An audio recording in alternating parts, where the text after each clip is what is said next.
कठिन परिस्थितियों में फंस चुका है प्रज्ञान रोवर और विक्रम लैंडर। दोस्तों, चंद्रयान मिशन के ऊपर बड़ी मुसीबत आन पड़ी है।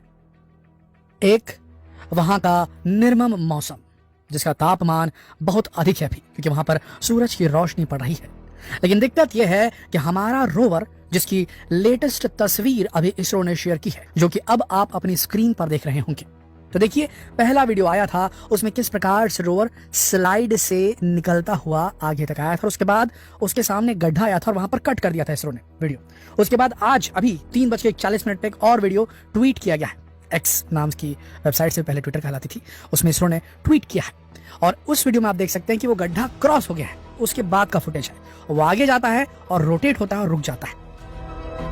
यहां पर एक समस्या जो आ रही है सबसे बड़ी, और जो आगे भी आएगी इन बचे हुए 12 दिनों में, जो लूनर डे चल रहा है चंद्रमा पर, उसमें वो है कम्युनिकेशन की। आपको बता दें, एक बार ऑलरेडी फंस चुका है। जब आप और हम खुशियां मना रहे थे, एक दूसरे को बधाइयां दे रहे थे, नमन कर रहे थे इसरो के साइंटिस्ट का, पूरा देश हर्षोल्लास में जो है चंद्रोत्सव मना रहा था, उस बीच एक बहुत बड़ी समस्या ऑलरेडी फेस कर चुका है चंद्रयान 3 और पूरी इसरो की टीम। जी हाँ दोस्तों, कम्युनिकेशन पूरी तरीके से ब्लॉक हो गया था, लॉस्ट हो गया था इसरो की टीम का चंद्रयान 3 के विक्रम लैंडर के साथ, क्योंकि जो इसरो की टेलीमेट्री ट्रैकिंग कमांड सेंटर है, उसे इंफॉर्मेशन नहीं मिल पा रही थी, क्योंकि जो विजिबिलिटी थी ग्राउंड स्टेशन, जो बयालुलु करके एक जगह है भारत में, जहां इसरो का कमांड सेंटर है, जहां इसरो का वॉच पॉइंट है, वो है, उसकी विजिबिलिटी रुक गई थी। धरती गोल घूम चुकी थी और भारत के जो ग्राउंड स्टेशन था वो डायरेक्ट संपर्क में नहीं था जो विक्रम लैंडर है उसके साथ। तब इसरो ने मदद मांगी दूसरी एक फॉरेन ग्राउंड स्टेशन से, जहां के एंटेनास देख पा रहे थे, जहां पर मून विजिबल था, और उन्होंने वहां से इंफॉर्मेशन दी और उसके बाद कम्युनिकेशन स्थापित हो पाया। इसीलिए प्रज्ञान रोवर को चंद्रयान 3 के विक्रम लैंडर के अंदर से बाहर निकलने में काफी वक्त लग गया, जिसमें सबसे बड़ी समस्या यह आ रही थी कि अगर ज्यादा देर तक कम्युनिकेशन एस्टैब्लिश नहीं हो पाया, तो चूंकि जहां धूप पड़ती वो इलाका गर्म हो जाता है, जहां नहीं पड़ती वहां ताबड़तोड़ ठंड पड़ती है चंद्रमा पर। एक अजब किस्म का वहां का एक एटमॉस्फेयर है वहां पर, क्योंकि प्रज्ञान रोवर अंदर बैठा था विक्रम लैंडर के, उस स्थिति में वहां पर तापमान बहुत कम रहता, और कम रहने की वजह से आपको बता दें, जहां पर परछाई रहती है चंद्रमा पर, वहां तापमान -200 डिग्री सेंटीग्रेड तक चला जाता है। ऐसी स्थिति में जो मशीन्स थी अंदर लगी हुई थी, जो इंस्ट्रूमेंट लगे हुए थे प्रज्ञान रोवर के, उनके खराब होने का खतरा था। तो अगर कम्युनिकेशन ज्यादा देर तक नहीं हो पाता तो उन्हें वहां पर हीटर्स ऑन करने पड़ता। जी हाँ, इसकी भी व्यवस्था इन्होंने यहाँ से करके भेजी है कि ज्यादा ठंडा वातावरण हुआ तो मशीन्स को नुकसान हो सकता है, तो वहां पर हीटर ऑन करना पड़ेगा। उसमें काफी ज्यादा बिजली खर्च होती, जो वो बैकअप से अपने सोलर पैनल से बना रहे हैं, पर ऐसा नहीं करना पड़ा। दरवाजा खुलता है, प्रज्ञान रोवर बाहर आ जाता है। पहली चुनौती ये थी, अब ये चुनौती कायम है अभी भी। जब धरती घूमेगी 12 घंटे का, 24 घंटे का हमारा जो साइकिल रहता है धरती के अपनी धुरी पर घूमने का, दिन और रात होते हैं, तो बार बार हमारी विजिबिलिटी जाएगी मून पर, और जब विजिबिलिटी जाएगी तो कम्युनिकेशन का इशू आएगा।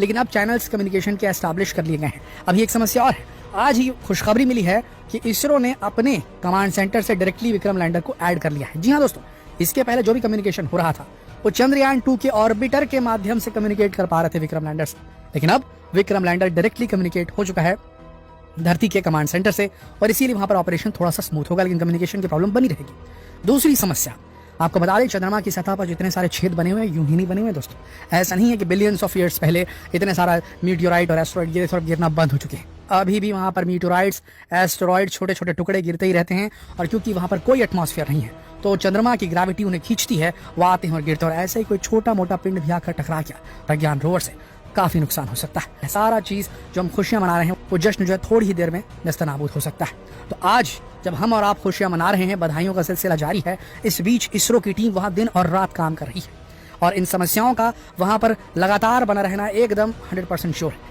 इन समस्याओं को टैकल कैसे करना है ये इसरो देख रही है, और इसरो ने पहले ही प्री प्लान करके सिस्टम्स उसके अंदर डाले हैं, ताकि वो अपने आप को, जो प्रज्ञान रोवर है विक्रम लैंडर, अपने आप को बचा सके। लेकिन अगर कोई मीटियोराइट आके टकरा ही गया तो कुछ नहीं कहा जा सकता, उल्का पिंड आके टकरा गया तो कुछ नहीं कहा जा सकता।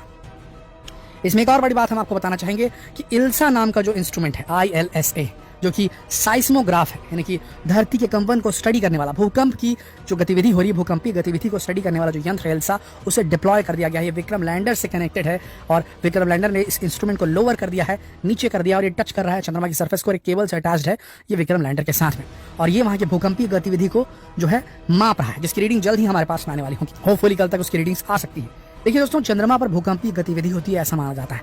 अगर ज्यादा बड़े अर्थक्वेक वहां पर आए, ज्यादा बड़ा कंपन हुआ, तो विक्रम लैंडर अपने पैरों से डिग करके नीचे गिर सकता है, और इसमें भी बहुत नुकसान होगा। तो ये भी चीज़ देखी जा रही है। वैसे आपको बता दें, जो एस सोमनाथ जी हैं उन्होंने अपने एक इंटरव्यू में बताया था कि जब विक्रम की लैंडिंग हुई तो जब सब खुशियां मना रहे थे, तब इसरो वैज्ञानिक इस बात को लेकर चिंतित थे कि जो उसके 4 पैर रखाए हैं, अब चंद्रमा की जो सरफेस है पूरी तरीके से एकदम टाइल्स लगी वाली तो है नहीं कि एकदम फ्लैट सरफेस है, ऊबड़ खाबड़ है। तो सब ये जानना चाहते थे इसरो के वैज्ञानिक, उसके 4 पैर जो रखे हैं तो उसमें कितना डिग्री का टिल्ट आया है, मतलब वो हल्का सा टेढ़ा तो जरूर उतरा होगा। लेकिन जब उन्होंने उसे समझा तब पता चला, सेंसर्स और मीटर ने इन्फॉर्मेशन दी कि सिर्फ 6 डिग्री का टिल्ट आया है, तो ऑलमोस्ट वो बराबर बैठा हुआ है। तो एक अच्छी बात यहाँ पर पता चली। दूसरी चीज, एक और चीज का खुलासा आया जिसमें हम अपनी जानकारी भी करेक्ट करना चाहेंगे आप सबके सामने में। प्रज्ञान रोवर को धरती से कंट्रोल नहीं किया जा रहा था। जी हाँ दोस्तों, ऐसा नहीं हो रहा था। प्रज्ञान रोवर के बारे में इसरो ने जानकारी दी है। जो प्रज्ञान रोवर का नेविगेशन सिस्टम जिन्होंने डेवलप किया है, जो डेवलपर हैं, उन्होंने इन्फॉर्मेशन दी है कि प्रज्ञान रोवर भी फुल्ली ऑटोमेटेड ऑटोनॉमस सिस्टम है जो अपने आप ही डिसीजन ले रहा है। उस पर 2 सिंपल बेसिक कैमरा लगे हैं जो कि इंसानी आंखों की तरह देखते हैं, लेफ्ट आई राइट आई, और एक 3D इमेज बना रहे हैं वहां के टेरेन का, वहां के पठार का। वो चेक करते हैं कि सामने आने वाली रुकावट कितने दूर है, कोई पत्थर है तो वो कितना दूर है, उसकी ऊंचाई कितनी है, किस कोण पर है, और उसके बाद उससे बचने के लिए, उससे अवॉइड करने के लिए गो नो गो एल्गोरिथम के हिसाब से, गो नो गो लॉजिक के हिसाब से उन्हें उस पत्थर को अगर अवॉइड करना है, उस प्रज्ञान रोवर को अगर अवॉइड करना है, तो वो अपनी पाथ डिसाइड करता है और उसका एक मॉडल बनाता है अपने कंप्यूटर के अंदर में, और उससे उसे फॉलो करता है जिसमें वो पत्थर की जो पोजीशन है उसे अवॉइड करके आगे निकल जाता है, उसे छोड़ करके, उससे बच करके निकल जाता है। सिमिलर काम ये गड्ढों के साथ और क्रेटर्स के साथ करता है। क्रेटर्स की डिस्टेंस उसके कैमरे से कितने दूर है उसे कैलकुलेट करता है, क्रेटर कितनी गहरे हैं उसे कैलकुलेट करता है, उससे बचने के लिए कौन सा रास्ता चुनना होगा उसे डिसाइड करता है, उसको फॉलो करता है। इसीलिए इसकी स्पीड भी आप जानेंगे तो 1 सेकंड में 1 सेंटीमीटर ही चलता है, ये सारी कैलकुलेशन करते हुए,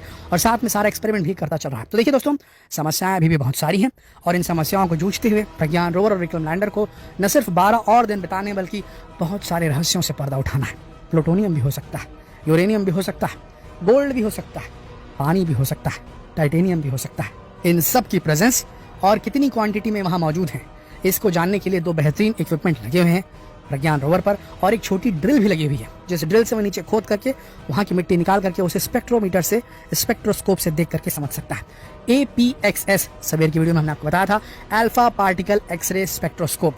ये समझ लीजिए एक्सरे मार रहा है और अल्फा रे मार रहा है, और एक्सरे करके वो चेक कर रहा है कि इसके अंदर कौन कौन से एलिमेंट मौजूद है, कितनी मात्रा में मौजूद है। दूसरा instrument LIBS, laser induced breakdown spectroscope. ये लेजर मारता है जो चीजें होती हैं, चाहे वहां की पत्थर हो, चाहे वहां की मिट्टी हो, लूनर सॉइल, लूनर रॉक, वहां का जो मिट्टी है उसके ऊपर मारता है लेजर, बहुत हाई इंटेंसिटी।